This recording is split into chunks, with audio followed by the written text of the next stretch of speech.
आज हम लोग बात करेंगे एक हीरा के बारे में। कई हीरा हम लोग ने बात किया है। हीरा अलग अलग एक्टिविटी के हिसाब से रहता है। आज का जो एक्टिविटी है वायरिंग के ऊपर, वायरिंग में भी बहुत लेंथी हीरा बनता है, बहुत लंबा हीरा बनता है। तो उसमें कुछ पार्ट हम लोग बात करेंगे। वायरिंग में wire pulling in conductor and raceway इतना बात करेंगे। सीक्वेंसिंग ऑफ सर्किट्स वो बाद में करेंगे, क्योंकि जितना टाइम है उसके हिसाब से इतना ही बात किया जा सकता है। और फिलहाल हमारा वही काम चालू है। टावर है में जो काम चालू है ये wire pulling in conductor and raceway चालू है। तो उसमें पहला एक्टिविटी क्या रहता है कि भाई मटेरियल को स्टोर से वहां तक लोकेशन तक पहुंचाना। उसको छोड़ते हुए हम लोग आगे की तरफ बात करेंगे, क्योंकि ये अलग टॉपिक है। मैनुअल हैंडलिंग जो हम लोग लेंगे, एक अलग हीरा है उसका, उसके बारे में हम लोग बात कर लेंगे। तो अब सीधा पुलिंग, वायर पुलिंग से स्टार्ट करते हैं।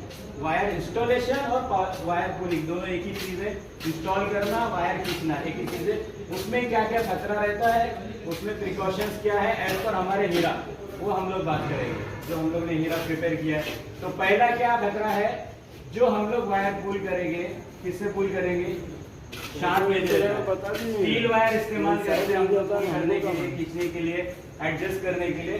तो पहला सबसे पहला हमारे दिमाग में आना चाहिए शार्प एज। शार्प एज का मतलब ऐसी नुकीली चीज जिसके हाथ पे लगने से या जल्दबाजी में खींचने से हाथ में चोट या कट लग सकता है। दूसरा मैनुअल हैंडलिंग, मटेरियल वायर को भी खींचने के लिए इधर से उधर जाना पड़ता है। हमारा जो पोस्चर होता है वो अलग अलग पोस्चर में हम लोग को जाके वायर पुल करना पड़ता है। एक्टिविटी जो होती है हमारी एक और एज एरिया में, एज एरिया में या वर्किंग हाइट, ये भी एक एक्टिविटी उसमें आ जाती है।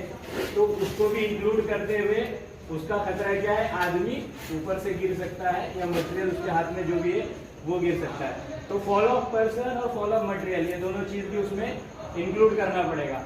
उसके साथ साथ जो हम लोग प्लेटफॉर्म कर रहे हैं वो सेफ है या अनसेफ है, वो भी एक चीज आ जाती है।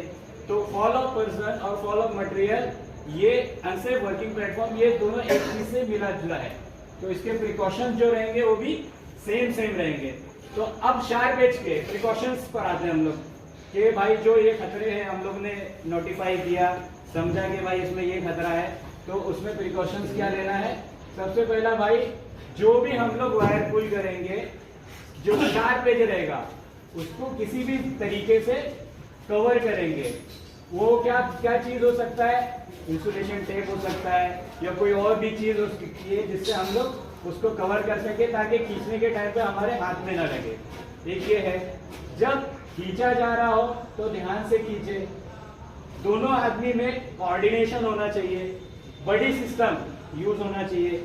एक अकेला आदमी खींच भी नहीं सकता है, अगर देखा जाए बहुत मुश्किल हो जाता है। रेयर केस में कोई एक आदमी करता है, लेकिन कभी भी एक्टिविटी बड़ी सिस्टम इस्तेमाल करके करिए तो लोड एक आदमी पर नहीं आएगा।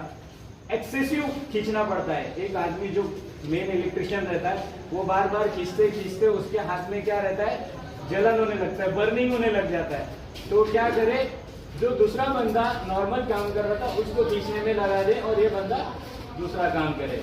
तो क्या रहेगा, आपका जो वर्कलोड होगा डिवाइड हो जाएगा। अब हम लोग आज बात करते हैं इसी में आगे की तरफ, जो हाइट वर्क होता है या अनसेफ वर्किंग प्लेटफॉर्म हम लोग इस्तेमाल करते हैं, उसके बारे में बात करेंगे। तो कभी भी हाइट वर्क का आ जाए, एज एक्टिविटी में आ जाए, तो हम लोग समझना है कि भाई आदमी गिर सकता है, उसको बचाने के लिए क्या किया जा सकता है, सेफ वर्किंग प्लेटफॉर्म का इस्तेमाल करना है।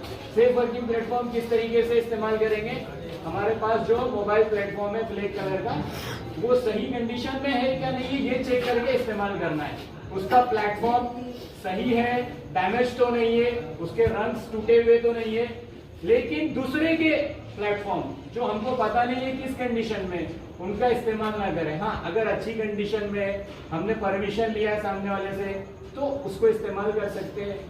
कि टैगिंग हुई होनी चाहिए जो भी प्लेटफॉर्म है कि भाई ये चेक किया गया है, जो भी प्रिकॉशंस है उसमें ले लिया गया है और ये सेफ है यूज करने के लिए। तो टैगिंग, ग्रीन कलर का टैग उस पर लगा हुआ नहीं चाहिए। कोई भी प्लेटफॉर्म जो हम इस्तेमाल कर सकते हैं साइड पे या करते हैं उस पर टैग रहना चाहिए। कभी भी मटेरियल छोटी हाइट पे भी फेंक कर नहीं देना है या ऊपर से नीचे नहीं फेंकना है। बंदे को बुलाना है, बंदे के हाथ में दे देना है। जब भी कोई मशीन तो इस्तेमाल नहीं करने वाले हम लोग, वायरिंग करने के लिए कोई मशीन इस्तेमाल नहीं करते हैं। अगर कुछ टूल इस्तेमाल में आता है तो ये ख्याल रखेंगे, अगर एज में हम काम करने जा रहे हैं, वायर पुल करने जा रहे हैं, तो हम या जो बंदा काम करने जा रहा है वो फुल बॉडी हार्नेस पहना हुआ है और उसको सही जगह पे एंकर किया गया है। अभी हमारा पॉइंट आता है कि सर कुछ जगहों पर हमको एंकर करने के लिए पॉइंट नहीं है, तो एंकर करने के लिए पॉइंट बनाना पड़ेगा। वो किस तरीके से हम लोग ने ऑलरेडी बात कर चुके हैं कि भाई जहां भी कटआउट रहेंगे वहां से हम लोग को लाइफलाइन बांधकर और उसको लेना है। लाइफलाइन में हमको हमारा सेफ्टी हार्नेस हुक करके काम करना है। कहीं कहीं क्या होता है, कटआउट्स भी अवेलेबल नहीं रहते, विंडो भी नहीं रहता है, विंडो में से हम लोग लाइफलाइन बांध करके नहीं ले।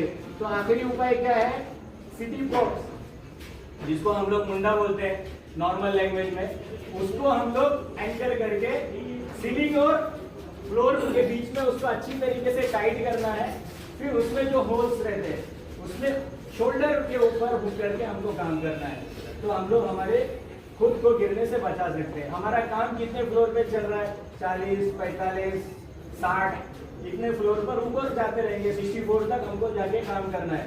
तो ये ख्याल रखें, कभी भी चाहे किचन का एरिया हो, एग्जॉस्ट फैन का काम करना हो, एज में काम करना हो, ये नॉर्मल बीच वाले एरिया में लिफ्ट के आसपास में काम करना हो, तो हम लोग को एज प्रोटेक्शन लेना है, फॉल प्रोटेक्शन सिस्टम फॉलो करना है, ताकि हमको उसकी वजह से कोई तकलीफ नहीं हो और हमारा काम सेफली हो जाए।